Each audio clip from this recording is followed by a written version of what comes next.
La rivière Jean-Noël se porte bien. L'eau est jugée de bonne qualité. Du moins, c'est ce que les résultats d'une étude révèlent. Il y a peu de dépassement des critères là, établis par le ministère de l'Environnement. Une étude qui a été réalisée après que de nombreux citoyens se soient questionnés sur la qualité de l'eau. Certaines pratiques les inquiétaient, entre autres le déversement de fosses septiques.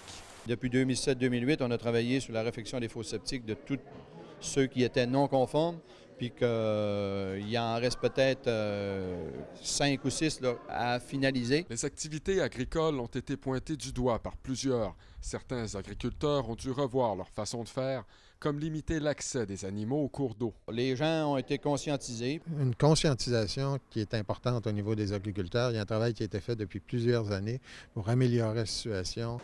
La validité de cette étude est remise en question par certains citoyens et défenseurs de la rivière Jean-Noël. Le fait que les tests se soient déroulés une année où la saison estivale a été exceptionnellement sèche laisse perplexe Païse Mayotte.